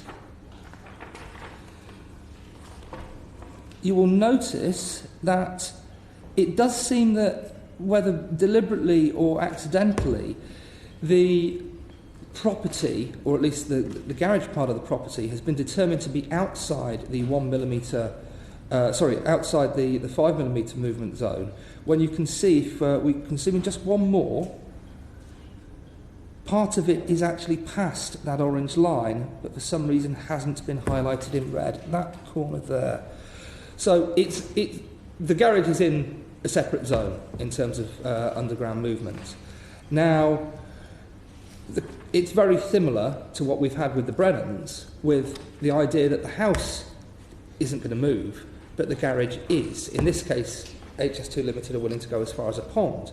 However, the reality is, for residents, is that they don't see their garden and their house as two separate properties. Maybe if HS2 Limited were applying this sort of rationale to farmland, where maybe there could be a mile between any underground excavation and actual buildings, there might be some case for doing it. But I would say that it doesn't really seem applicable to houses and these cases.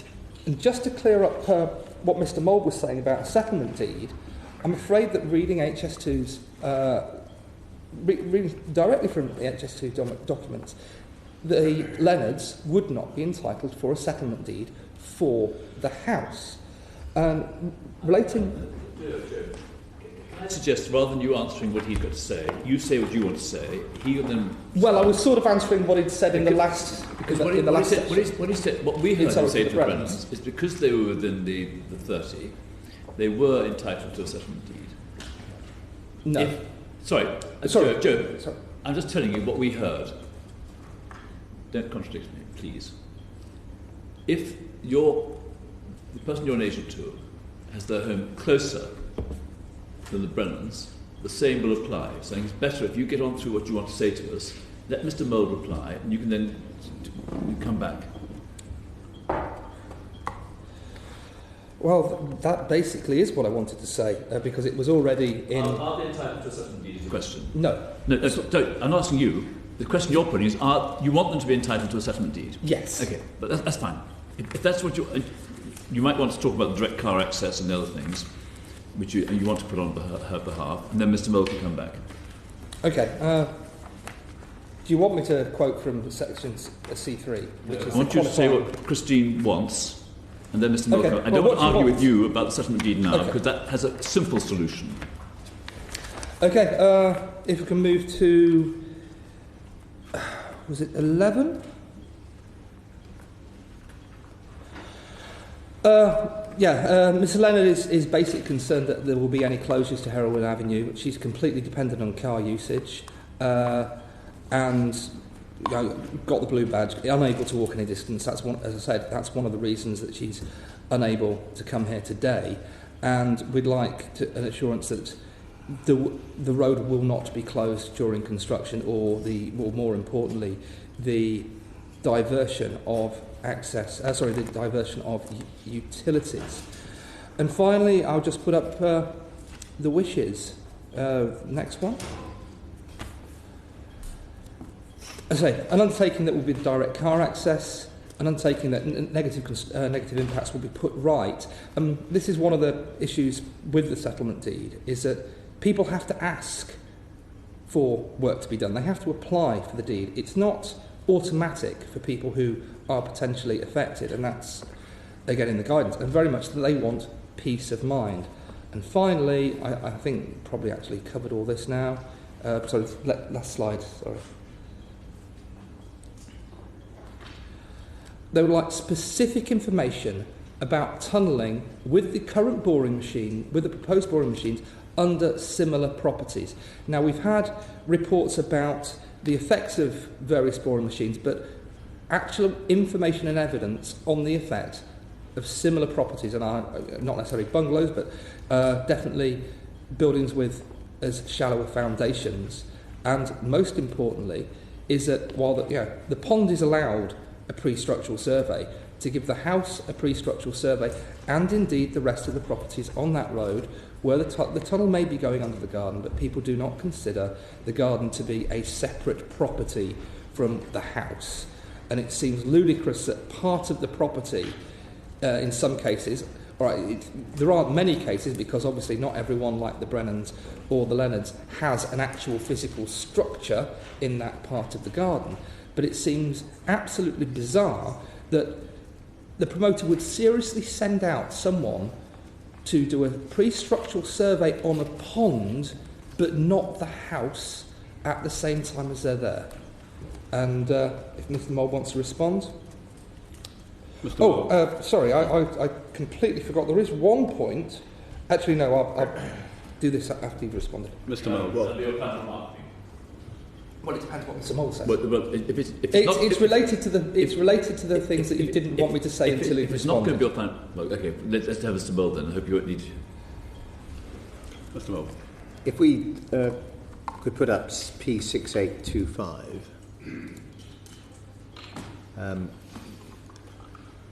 You'll see that the property is some 22 to 23 metres. The building, rather, Mrs. Leonard's house, let's put it that way, is some 22 to 23 metres from the midpoint of the nearest of the running tunnels. As I've said in response to the previous petition, that would put her as the owner, I assume for these purposes that she is the owner of that property, it would put her within the 30-metre geographical distance, which would entitle her to call for a settlement deed. And just because there seems to be some scepticism of whether I'm actually correct in that, I'll just read out paragraph 1.1 in Annex A to Information Paper C3. Criteria for eligibility for settlement deed. The person must have a legal estate in all or part of a building within 30 metres on plan of the tunnels, forming part of the works authorised to be carried out under the bill by the nominated undertaker concerned, as finally designed by the nominated undertaker. It then goes on to say the legal estate he must hold must be sufficient for him to comprise an owner within the meaning of the Acquisition of Land Act 1981. That effectively means someone who has a freehold or a reasonably long leasehold of the property in question. Now, true it is that we have not yet reached a point where we have the final design of the tunnels as they pass through this area of the final design promoted by the nominated undertaker. But I've covered that point on the previous petitioner, and I cover it now, that this plan, this section, should be read with the previous exhibit that Mr. Rukin showed you, which shows that with the spatial relationship that we see on this plan, that Mrs. Leonard's house is predicted to experience less than 1 millimetre of settlement. So at this point, or in the event that the tunnel moves closer to her property, and so gives rise to at least the potential for a greater level of settlement, given that she's presently within the 30-metre criterion, by definition, she would remain within that 30-metre criterion if the risk of settlement increases. Conversely, if the tunnel were to move away, and thus, for simple reasons of science, as Professor Mayer explained the other day, the risk of settlement decreases so that it becomes, if it's possible to do so, less than 1 millimetre of settlement, she would still, for some metres, remain within the 30-metre distance, but there would come a point when she would move, when she would be outside it. But of course, on that analysis, there would be no reason to expect any risks, any more than more than a negligible risk of settlement occurring. So that is why I am able to say with some confidence that in the event that matters remain as shown on this plan, following detailed design, or that the nearest of the running tunnels moves closer to her property, she will, on the criterion that I have just read out to you, she will be entitled to call for the deed. I say call for the deed because the second paragraph of the eligibility criteria states that the person must give notice to the nominated undertaker concerned at least 10 months before construction of that part of the tunnel that he or she wishes to have a deed. So that is obviously to enable matters to be dealt with administratively. That's a very long way off from today.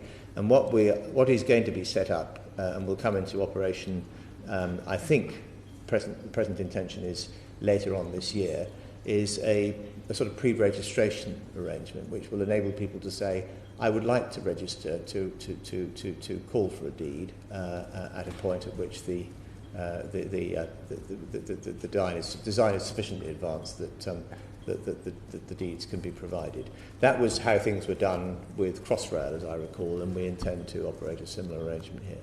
So that's the position for Miss Leonard, just as essentially as it was for the previous petitioner.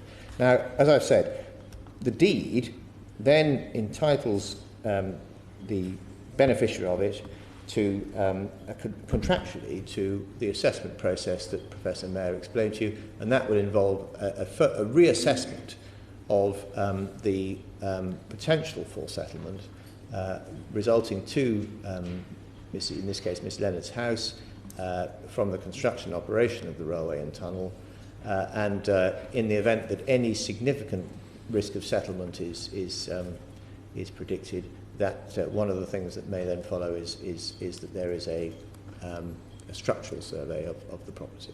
But the assessment, to pick up Mr. Rukin's next point of scepticism, the assessment, as you were told by Professor Mayer, is based upon a predictive method of the three-phase process that has been shown from previous experience to be highly conservative in its nature. And it has, in other words, it has been proven through experience with the construction of Jubilee Line extension in particular and other railways to be an effective way of predicting the level of risk of damage from ground movement and enabling appropriate measures to be taken to guard against it. So essentially there's a measurement and then there's a formula which has got a good history of being accurate. Absolutely. Yeah. Now, I think there was one more point that access to property. Sorry? Access to property. That's right. If we can just show a plan which gives the utility works on this street. It's at P6828.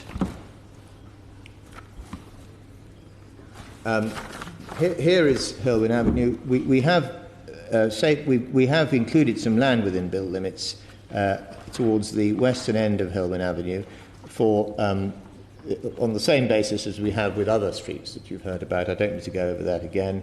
But as you can see, access from the petitioner's premises to the principal highway, to West End Road, it will be unaffected by any works that are taking place within that stretch of highway.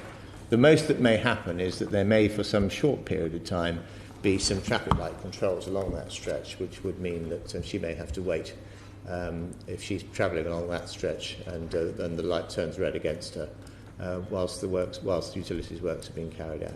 So there's no real risk under the arrangements for these limited utility works that direct vehicular access to her property is going to be affected by the works that will be authorised under the bill. There was actually just one other matter I should respond to, because otherwise it will be felt that there's an area of doubt in the project. As Professor Mayer pointed out, and I repeat, it is not necessary for a house owner to have called for and to have entered into a deed with the nominated undertaker in order to benefit from the settlement policy and the ground settlement protection arrangements that are set out in the information paper. Those will apply whether or not the deed is called for.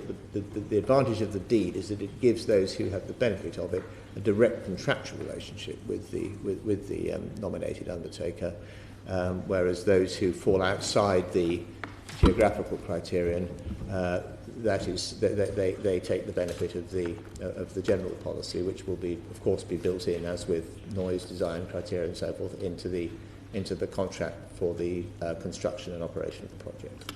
In practice, if you had 5 houses and 2 had deeds and 3 didn't, but they all faced some movement, clearly they'd be dealt with collectively. They'd be dealt with effectively the same.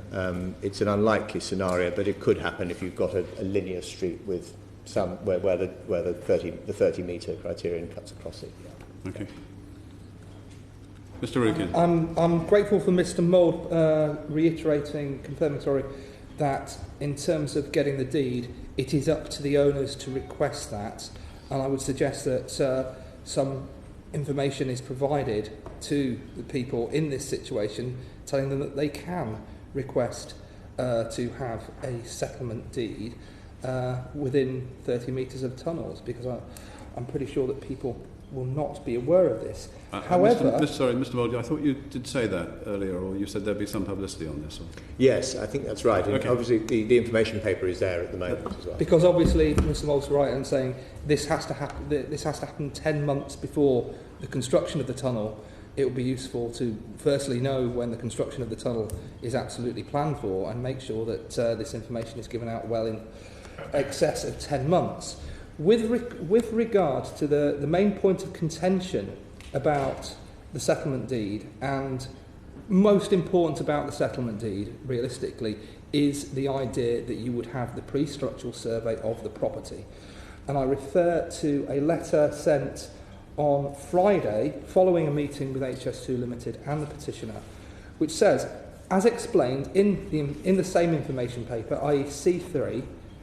Oh, it's in the documents, is it?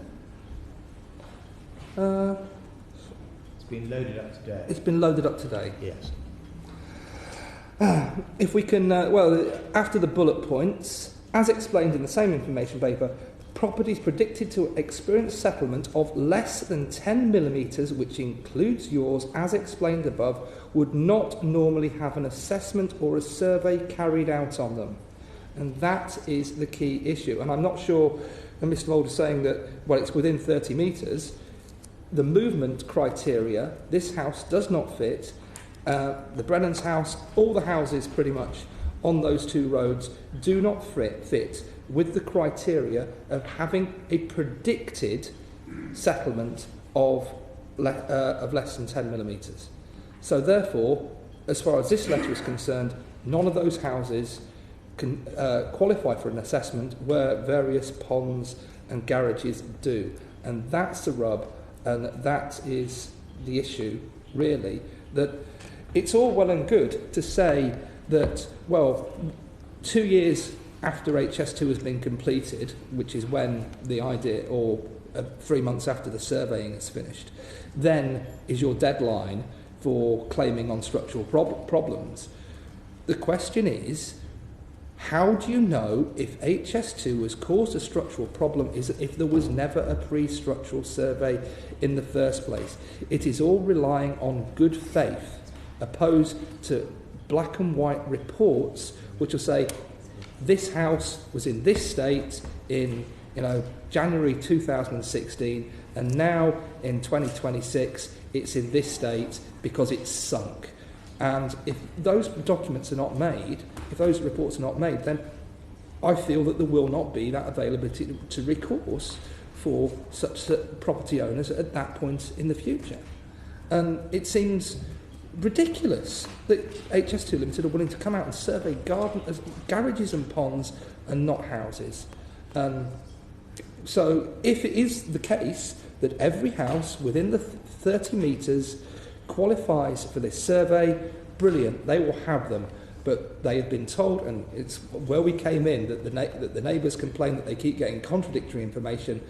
They've been told that if the house isn't due to move more than 10 millimetres, which none of them are, then they don't qualify for a survey. So we have a tunnel, which is good, and we have houses which aren't expected to move significantly, which is good. But we have a certificate system which, if worse comes, they can actually get survey and redress through a procedure. Yes, yeah. Because it's the thing, no information has been provided on how these properties could react. I think I'm going to call the committee to order now, because we finished, I hope. Yes. We didn't mention fish, but I think we can come back to fish on another day. I think we're going to have to go and vote. Thank you very much, Mr. Rukin. No, I think that's it. Order.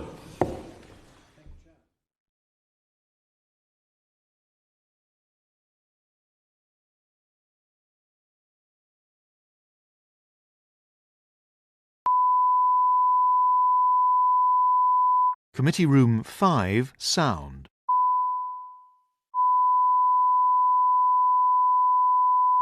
Committee Room 5, sound.